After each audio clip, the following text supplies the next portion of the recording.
Good afternoon, everybody. Uneducated Economist here. So, I want to read you this email. The gentleman here who had sent me this email is saying that the Federal Reserve in the raising of interest rates is not actually raising the interest rates. So, I'm going to read you this email and then I'm going to respond back to it. It goes like this. Simon, please address the fact that interest rates have been going down since October of 2022. For example, this morning, the 5-year U.S. Treasury note was just above 3.25%. The same rate it was in June of 2022. Since the Fed funds market is super insignificant and hardly used at all in today's world, I beg to differ that the Fed has been raising rates. In fact, even private assets such as Microsoft debt rates are far below the Fed's policy. If Microsoft can borrow well below the policy rate, and investors are happy to accept that return, clearly raising interest rates isn't doing what you and others claim it does. You also say the Fed is trying to raise the neutral interest rate, yet Treasury rates, which you yourself use to measure on how much return on capital you can get, are only being pushed lower every time they raise rates. Pushing Treasury rates down and destroying the all-investment opportunity does the exact opposite of raising the neutral rate. I think you owe it to your viewers to explore some of these concepts since they seem to contradict a lot of what you are saying. You are doing them a disservice by avoiding any information or viewpoint that doesn't vibe with your narrative. Not cool. Well, thank you very much, C. He signed it C. I don't know what your name is, so I'm going to call you Charlie. Thank you very much, Charlie, for sending me this email. I'm going to break this down a little bit. Simon, please address the fact that interest rates have been going down since October of 2022. So you just want to pick out a little bit of a timeline there and then make me argue against that one particular timeline? Is that what's going on here? For example, this morning, 5-year U.S. Treasury note was just above 3.25%, the same as what it was in June of 2022. So again, you're going to pick out that one asset and then make me put an argument towards why it hasn't gone up with all the rest of the interest rate rising that the Federal Reserve is doing. Well, you picked out a particular asset that does conform to your argument. Why don't you look at the 6-month Treasury? You know, it was 50% of what it is today, the yield on it. Right? But you like using the 5-year Treasury because it definitely proves your argument, but fail to bring in any other kind of asset into this argument. So you want me to argue something that doesn't really exist, right? Because the 6-month Treasury has risen on the yields, although the 5-year hasn't. It stayed flat or returned back to what it was. So you see what you're doing there? You can't ask me to argue something that doesn't exist. You create this argument for me to try and fight. There is no argument there. There is no fight, right? So I don't know where it is you're trying to get with that. If you want to pick out particular assets and say, look, right there, right? But then fail to look at all the rest of them, well, then that's why you're not getting it. That's why you're missing it, right? Okay, let's move on a little bit here. Since the Fed funds market is super insignificant and hardly used at all in today's world. Really? The Fed funds? What is the Fed funds market? Like, I'm curious about that one. I mean, I'm just assuming you're meaning the Fed funds rate. But I mean, if you're talking about the Fed funds market, are you talking about the interest on excess reserves or the repo facility? Or are you talking back like in the day when the big banks used to use like the overnight lending rate, right? Well, it wasn't the big banks, but the Fed would have the overnight lending rate be the effective fund rate. I mean, do you understand like how it is that they come up with that Fed funds rate? Here, let me explain it for you real quick.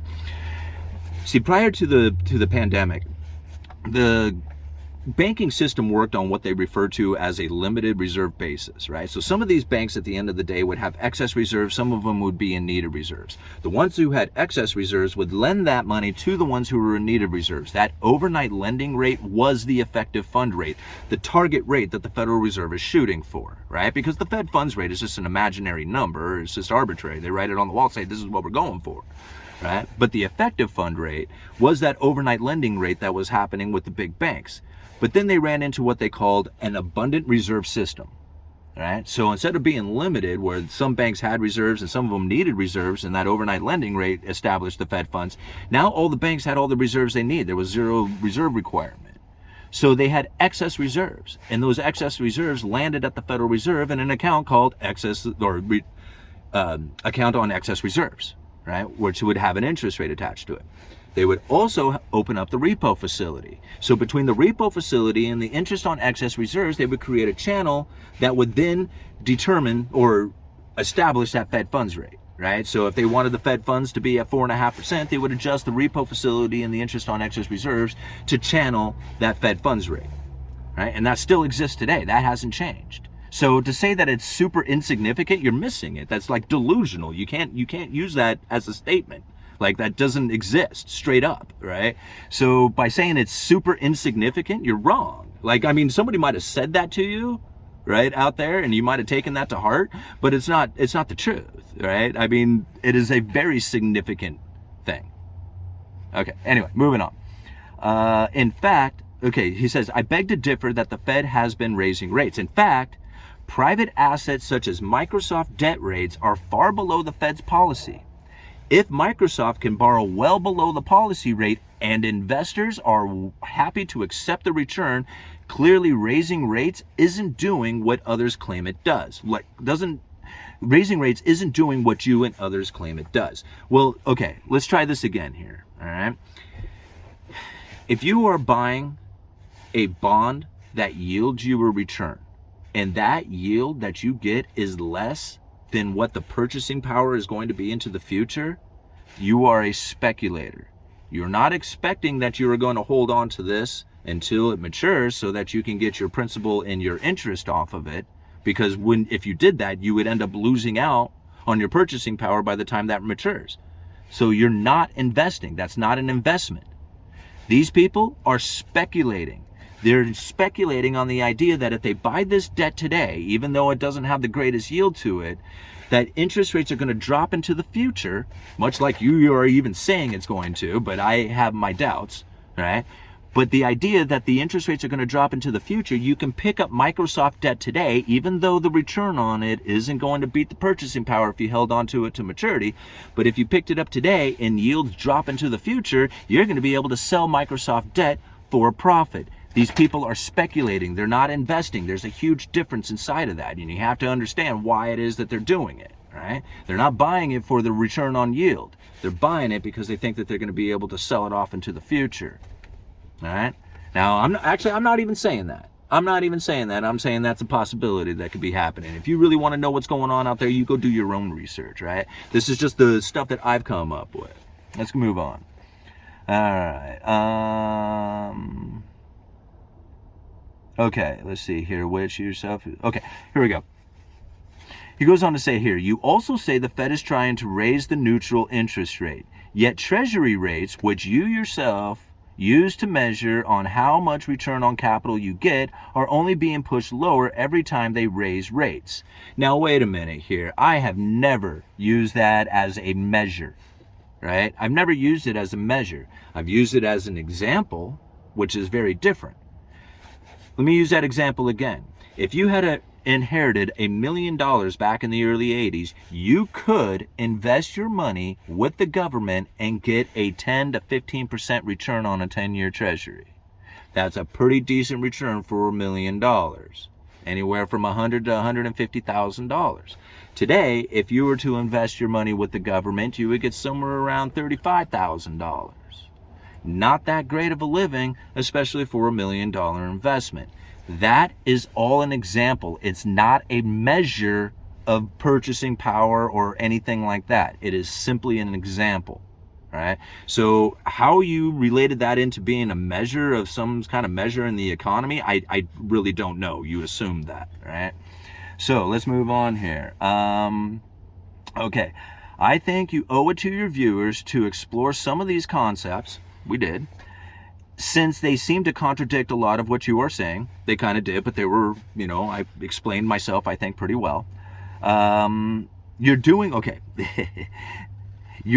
them a disservice by avoiding any information or viewpoint that doesn't vibe with your narrative. Not cool. Now, I tell you what.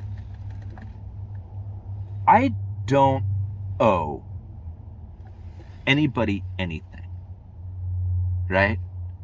I mean, I'm not in debt to any of my viewers, right? I mean, am I in debt to you? Did I put out information and say now I'm in debt to you for these videos that I put out? Did I ever put out a video saying that you should follow every single thing that I say because I am 100% accurate?